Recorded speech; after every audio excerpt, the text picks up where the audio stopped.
Wonderful good evening. പേര് സാജിദ്, സ്ഥലം കണ്ണൂരാണ്. ഈ മാത്തായി ബിസിനസ്സിൽ വന്നിട്ട് ഓൾമോസ്റ്റ് ഒരു 5 വർഷം കംപ്ലീറ്റ് ആയി. ഒരു ഡിഗ്രി സ്റ്റുഡന്റ് ആയിരിക്കാണ് ഈ ബിസിനസ്സിലേക്ക് കടന്നു വന്നത്. യാദൃശ്യമായിട്ട് വന്നതാണ്. ഫ്രണ്ട് വീട്ടിൽ ഫുഡ് കഴിക്കാൻ വിളിച്ചു, ക്ലാസ്സിലിട്ട്. അങ്ങനെ ഫുഡ് കഴിക്കാൻ പോയി. ഫുഡ് കേട്ട് നമ്മൾ പണ്ടേ വിടില്ല. അങ്ങനെ ഫുഡ് കഴിക്കാൻ പോയതുകൊണ്ട് ഇന്ന് നിങ്ങളുടെ മുമ്പിൽ സംസാരിക്കുന്നു. അന്ന് പോയിട്ട് ബിസിനസ്സിൽ ഉണ്ടാവില്ല. പക്ഷെ കേട്ടപാട് സ്റ്റാർട്ട് ചെയ്തിട്ടൊന്നുമില്ല. കേട്ടിട്ട് എന്റെ ഫ്രണ്ടിന്റെ അടുത്തൊക്കെ കാര്യം പറ്റുള്ളൂ. സ്വാഭാവികമായിട്ട് എല്ലാവരും പറഞ്ഞില്ല, മേലാൽ ഈ പരിപാടി എടുത്ത് വന്നില്ലെങ്കിൽ നമ്മൾ തമ്മിൽ ബന്ധം തെറ്റെന്ന് പറഞ്ഞു. പക്ഷെ ഫ്രണ്ട് അങ്ങനെ വിട്ടു. പക്ഷെ അത് കാണാൻ വന്ന ഒരു വ്യക്തി ഉണ്ടായിരുന്നു. മുമ്പ് അങ്ങനെ ഒരിക്കൽ വീട്ടിൽ വന്നു, 2 വട്ടം വന്നു. വീട് എങ്ങനെ കണ്ടുപിടിച്ചു? സ്വാഭാവികമായിട്ട് അതെ. 3 വട്ടം വന്നു, 4 വട്ടം വന്നു. എനിക്ക് 11 പ്രാവശ്യം വന്നു. ഞാൻ ലാസ്റ്റ് അങ്ങോട്ട് ചോദിച്ചു, വരാതിരിക്കാൻ എന്താ വേണ്ടതെന്ന് ചോദിച്ചു. അപ്പൊ പറഞ്ഞു മീറ്റിങ്ങിന് വന്നാൽ മതി. നമ്മൾ അങ്ങനെ വരാതെ പിന്നെ വരില്ലെങ്കിൽ ആ ഒരു മീറ്റിങ്ങിന് വരാതെ പറഞ്ഞു. അങ്ങനെ ഒരു മീറ്റിങ്ങിന് പോയി. പക്ഷെ അന്ന് ഒരുപാട് കാര്യങ്ങൾ, അതായത് എന്തുകൊണ്ട് ഈ ബിസിനസ് ചെയ്തില്ല പല കാരണങ്ങളുണ്ടായിരുന്നു. അതൊക്കെ എനിക്ക് പോസിറ്റീവായി മാറി. സ്വാഭാവികമായിട്ട് ബിസിനസ് മെല്ലെ തുടങ്ങി. അങ്ങനെ ഒരു 1 ഡേ പ്രോഗ്രാം നമ്മുടെ MS പ്രസാദ് സാറിന്റെ ഒരു 1 ഡേ ട്രെയിനിങ് ഒക്കെ അറ്റൻഡ് ചെയ്തു. അങ്ങനെ ഈ ബിസിനസിന്റെ യഥാർത്ഥ സാധ്യത മനസ്സിലായി. അതായത് ഉൽപ്പന്നങ്ങൾ വിറ്റ് നടക്കൽ മാത്രമല്ല, ഒരു വലിയ സിസ്റ്റമാണ് നമ്മളോട് ബിൽഡ് ചെയ്യേണ്ടതെന്നും അങ്ങനെ ഇതിന്റെ ഫ്യൂച്ചർ മനസ്സിലാക്കി മെല്ലെ കുറച്ച് ഉൽപ്പന്നങ്ങൾ എടുത്ത് നമ്മുടെ നാട്ടില് പല ആൾക്കാർ പല രീതിയിൽ കച്ചവടം തുടങ്ങുന്നുണ്ട്. പക്ഷെ ഞാൻ ഈ ബിസിനസ് തുടങ്ങുമ്പോൾ എന്റെ ഏജ് 19 വയസ്സാണ്. ഇന്ന് നിങ്ങൾ മുമ്പിൽ സംസാരിക്കുമ്പോൾ ഇപ്പൊ എനിക്ക് 24 വയസ്സാണ്. അതായത് ഇന്ന് ഈ 5 വർഷം കൊണ്ട് പറയുകയാണെങ്കിൽ ഒരു 50,000 രൂപ ഉൽപ്പന്നങ്ങൾ വിറ്റ് എടുത്ത് ഒരു ഹോം ഷോപ്പിൽ തുടങ്ങിയാണ്. 50,000 മുതല് കിട്ടി. ഒരു മൊബൈൽ ഫോൺ വാങ്ങി, പ്രോഫിറ്റോടെ മൊബൈൽ ഫോൺ വാങ്ങി തുടങ്ങിയതാണ്. ഇന്ന് പറയുകയാണെങ്കിൽ ഡിയർ ലീഡേഴ്സ്, 7 കോടിക്ക് മുകളിൽ ഇന്ന് പെർസെന്റിൽ ബിസിനസ് ക്രിയേറ്റ് ചെയ്യാൻ പറ്റി.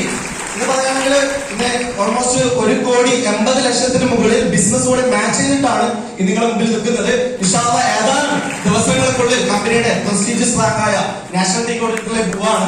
ഇന്ന് ബിസിനസ് 5 വർഷം കൊണ്ട് എന്ത് കഴിഞ്ഞെന്ന് വെച്ചാൽ ഏറ്റവും വലിയ അച്ചീവ്മെന്റ് ആണ് വന്നത്. നിങ്ങളുടെ മുമ്പിൽ ഇന്ന് ഇങ്ങനെ എനിക്ക് സംസാരിക്കുകയാണ്. പണ്ട് കോളേജിൽ പോകുമ്പോൾ ഏറ്റവും ബാക്ക് ബെഞ്ചിലാണ്. പിന്നെ ബാക്ക് ബെഞ്ചിൽ പോയെന്ന് വെച്ചാൽ ടീച്ചർമാരെ വിളിക്കുന്നുണ്ട്. അതൊക്കെ നാളത്തെ സെമിനാർ വെച്ചാൽ പോയില്ലല്ലോ. പക്ഷെ അതിനൊപ്പം ഞാൻ പറഞ്ഞ ഒരു മൊബൈൽ ഫോൺ വാങ്ങിയതാണ്. അവിടുത്തെ സ്വപ്നങ്ങളുടെ പലതും വാങ്ങാൻ പറ്റി. സ്വന്തമായിട്ട് 21-ാമത്തെ വയസ്സിൽ ഒരു ബൈക്ക് വാങ്ങാൻ പറ്റി. 22-ാമത്തെ വയസ്സിൽ ഒരു 10 ലക്ഷം രൂപ കാർ വാങ്ങിച്ചെടുക്കാൻ പറ്റി. ഇന്ന് 3 വർഷമായിട്ട് അതേ കാറാണ് യൂസ് ചെയ്യുന്നത്. പുതിയൊരു വണ്ടി ബുക്ക് ചെയ്തിട്ട് സർപ്രൈസ് ആണ്. ഇൻഷാല്ലാഹ് വരുന്ന 2 മാസത്തിനുള്ളിൽ ഓൾമോസ്റ്റ് 35 ലക്ഷം രൂപ വണ്ടി വരാൻ പോവാണ്. അതിനൊപ്പം എന്റെ ഏറ്റവും വലിയ, ഞാൻ ഈ ബിസിനസ് പല ആൾക്കാർ പല ഡ്രീംസ് ആയിരിക്കാം. ഞാൻ ഈ ബിസിനസ് പറയുന്നത് എന്റെ ഏറ്റവും വലിയ ഡ്രീം എന്ന് വെച്ചാൽ ലോകത്തിലെ 100 രാജ്യങ്ങളെ കാണുന്നതാണ്. അതിൽ ആദ്യത്തെ രാജ്യമായിട്ട് തായ്ലാൻഡിൽ പോയിട്ട് നമ്മൾ ലീഡേഴ്സിനൊക്കെ അടിച്ചു പൊളിച്ചു വരാൻ പറ്റി. അതിനെല്ലാം അപ്പുറം ഈ ബിസിനസ് ചെയ്യുമ്പോൾ ഏറ്റവും കൂടുതൽ സങ്കടപ്പെട്ടത് എന്റെ ഉമ്മ തന്നെയാണ്. അതായത് എന്റെ ഒരു ബ്രദർ ഗൾഫിലാണ്, ഒരു കസിൻ ഡോക്ടറാണ്, ഒരു കസിൻ എഞ്ചിനീയർ ആണ്. സ്വാഭാവികമായിട്ട് ഞാൻ ആണെങ്കിൽ സോപ്പും പേസ്റ്റ് കൊടുത്ത് നടക്കലാണ്. സ്വാഭാവികമായിട്ട് ഉപ്പമാരാണെങ്കിൽ ഒറ്റയടിക്ക് പറയാൻ കഴിയുമോ, പക്ഷെ ഉമ്മമാരങ്ങനെയല്ല. ഭയങ്കര അതും ഇമോഷനായിട്ട്, അതായത് ഞാൻ മാത്രം ഇങ്ങനെ ആയിപ്പോയല്ലോ എന്നതിൽ ഒരു മെയിൻ ഉണ്ടായിരുന്നു. പക്ഷെ ഉമ്മക്ക് ഞാനത് വാർപ്പെടുന്നു. ഉമ്മാന്റെ ഏറ്റവും വലിയ സ്വപ്നമായിരുന്നു ഉമ്മ. അങ്ങനെ കഴിഞ്ഞ വർഷം നോമ്പ് കഴിഞ്ഞപാട് ഉപ്പാനും ഉമ്മാനും ഒരാഴ്ച 2,10,000 വന്നു.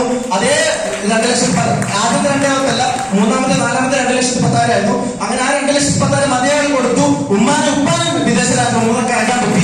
അങ്ങനെ ഒരുപാട് കാര്യങ്ങൾ. അതായത് ഞാൻ ബിസിനസ് തുടങ്ങുമ്പോൾ ഏറ്റവും വലിയ പ്രശ്നം എന്റെ ഏജ് തന്നെയായിരുന്നു. എല്ലാവരും കളിയാക്കി, ഈ ചെറിയ പ്രായത്തിൽ ഇന്നെ കൊണ്ട് എവിടെ പറ്റും. ഞാൻ തുടങ്ങി 19-ാമത്തെ വയസ്സിലാണെങ്കിൽ 2 വർഷം പോയിട്ട് 10 രൂപ കിട്ടുമെന്ന് ചോദിച്ചു. ഞാൻ 2,10,000 22-ാമത്തെ വയസ്സിലാണ് വാങ്ങുന്നത്. ഓൾമോസ്റ്റ് 3 വർഷം 2 വർഷം 2 വർഷമായിട്ട്. പക്ഷെ എന്റെ കൂടെ ഒരു പെൺകുട്ടി ബിസിനസ് സ്റ്റാർട്ട് ആയിരിച്ചു 18-ാമത്തെ വയസ്സിൽ. ഇതിനു മുമ്പ് ഇവിടുന്ന് ഇറങ്ങിപ്പോയിട്ടുണ്ട്. 18-ാമത്തെ വയസ്സിൽ സ്റ്റാർട്ട് ആയിരിച്ചു. 19-ാമത്തെ വയസ്സിൽ തന്നെ ഇന്ത്യയിൽ ഏറ്റവും പ്രായം കൊണ്ട് 2,10,000 വന്ന വനിതയാണ് എനിക്ക് ക്രിയേറ്റ് ചെയ്ത് തരാൻ പറ്റുന്നത്. അപ്പൊ എനിക്ക് അതിനകത്ത് പറഞ്ഞൊരു കാര്യം കൂടുതലായിട്ടും ചിന്തിക്കണ്ട. ഈ ബിസിനസ് ചെയ്യുന്നതും ഇല്ലെങ്കിൽ നമ്മൾ പല്ലേക്കും കുടിക്കും പാപ്പലും അല്ലെ. ഇത് ഈ ഉൽപ്പന്നങ്ങൾ വാങ്ങാൻ ഉപയോഗിക്കുക. ഇഷ്ടപ്പെട്ട ഉൽപ്പന്നങ്ങൾ റെക്കമെൻഡ് ചെയ്യുക. നമ്മളെ ഒരു ദിവസം പോലെ അല്ലെ ഒരു ഫാൻസ് റെക്കമെൻഡ് പെരുന്നാളാണ്, നല്ല ഡ്രസ് നമ്മൾ 10 പേരെടുത്ത് പറഞ്ഞു. ഇതേപോലെ നിങ്ങളുടെ ഉൽപ്പന്നങ്ങളും ഈ ഒരു ഓപ്പർച്യൂണിറ്റി കൂടി ഷെയർ ചെയ്യുകയാണെങ്കിൽ നിങ്ങൾക്ക്